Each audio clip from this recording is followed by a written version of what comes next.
ជំរាបសួរនិងសួស្តីអ្នកទាំងអស់គ្នាស្វាគមន៍អ្នកទាំងអស់គ្នាមកកាន់វីដេអូថ្មីថ្ងៃនេះគឺមានវីដេអូថ្មីមួយទៀតហើយវីដេអូថ្ងៃនេះគឺបង្ហាញពីសកម្មភាព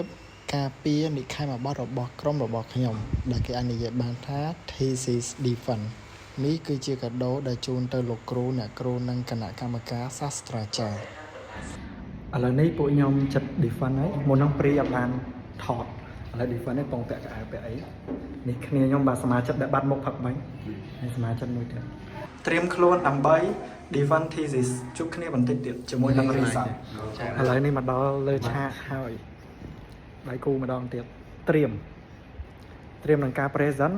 ត្រៀមទាំងការបត់បង្ហាញត្រៀមនឹងឆ្លើយសំណួរឥឡូវនេះលោកគ្រូអាចថាចាប់ផ្ដើមបានហើយតោះចាប់ផ្ដើម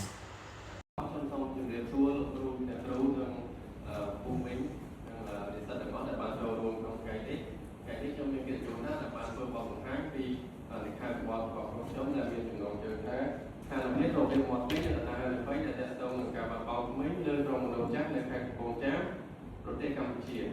ហើយការសិក្សានេះដឹកនាំដោយ Supervisor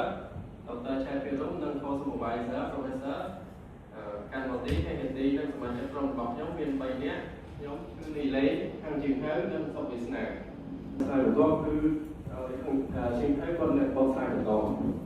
អរគុណនីលេសម្រាប់ការជួយខាងលើខ្ញុំសូមបន្តមកចំណុចការសិក្សារីសាលទ្ធផលនៃការសិក្សានេះត្រូវបានបែងចែកជា10ដដែលឥឡូវសូមចូលដល់ទី1បង្ហាញពីលក្ខណៈរបស់អ្នកចូលរួមសិក្សាគឺមានសរុប342នាក់ដែលមានស្ត្រី 60.2% ឆ្នាំជាងបុរស 39.3% ស្លាយរបស់ខ្ញុំគឺមានតែប៉ុណ្្នេះទេខ្ញុំសូមទេទៅមើលបន្តនៅក្នុងការសន្និដ្ឋានអរគុណជំនឿបន្តស្លាយខ្ញុំគឺនិយាយអំពី discussion អញ្ចឹងបន្ទាប់ពីការបង្ហាញនៃការផលស្រាវជ្រាវខ្ញុំសូមបន្តមកដល់ចំណុច discussion អញ្ចឹងការសិក្សារបស់ក្រុមខ្ញុំគឺមានអ្នកចូលរួមចំនួន384នាក់ដែលជាចំនួនគ្រប់គ្រាន់ដែលអាចបង្កើននូវភាពជឿជាក់នៃលទ្ធផលស្រាវជ្រាវនឹងចឹងជាចុងក្រោយខ្ញុំសូមអរគុណទៅដល់ Supervisor របស់ក្រុមខ្ញុំដែលគឺជាលោកគ្រូឆាយពីរងដែលគាត់បានដឹកនាំនិងបញ្ចូល thesis របស់ក្រុមខ្ញុំតាំងពីដើមរហូតដល់ចប់និងអរគុណទៅដល់ Professor កាន់បូឌីដែលជា Co-Supervisor របស់ក្រុមខ្ញុំដែលបានកែតម្រូវនិងបន្ថែម thesis របស់ខ្ញុំបន្ថែមនិងអរគុណទៅដល់ Dean Professor កូឡុងដែលបានផ្ដល់ប្រធានបទនៅលើខណ្ឌបទនេះឲ្យ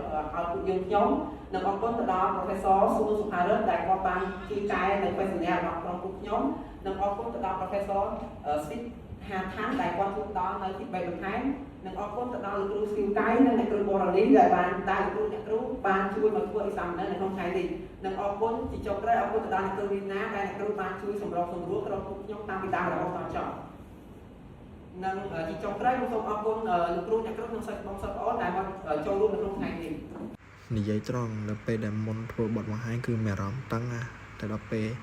ដែលបទបង្ហាញឲ្យមានអារម្មណ៍ធូរវិញតែដល់ពេលដែលដល់វគ្គសំណួរគឺអារម្មណ៍តឹងភាសាទៀតប៉ុន្តែក៏អរគុណលោកគ្រូអ្នកគ្រូដែលបានបង្ហាញផ្លូវបន្ថែម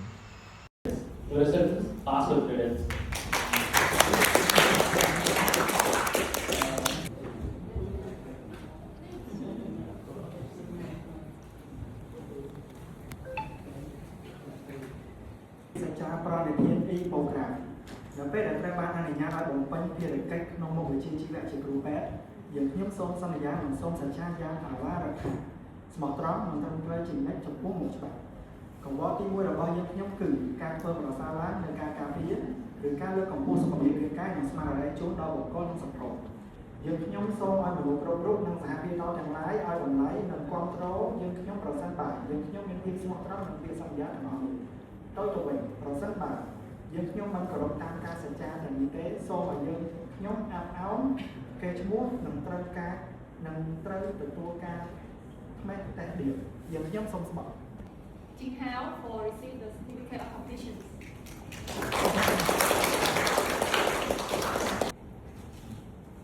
We stand.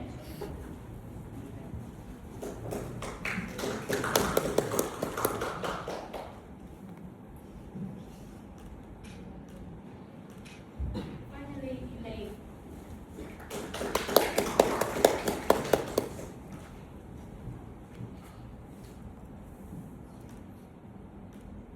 បន្ទាប់ពីលោកគ្រូអ្នកគ្រូគាត់សួរសំណួរនិង recommend ឲ្យយើងកែចំណុចកន្លែងណាហើយក៏ដល់វគ្គ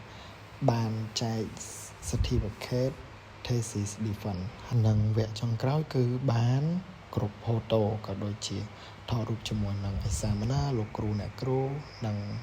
គ្រួសារទាំងអស់គ្នាដូចនេះវីដេអូរបស់ខ្ញុំគឺសូមចប់ដោយប៉ុណ្ណេះក៏អរគុណអ្នកនរគ្នាសម្រាប់ការតាមដានវីដេអូតាំងពីដើមរហូតដល់ចប់បើសិនជានៅក្នុងវីដេអូមានសំដីនិងកំហុសខុសឆ្គងកន្លែងណា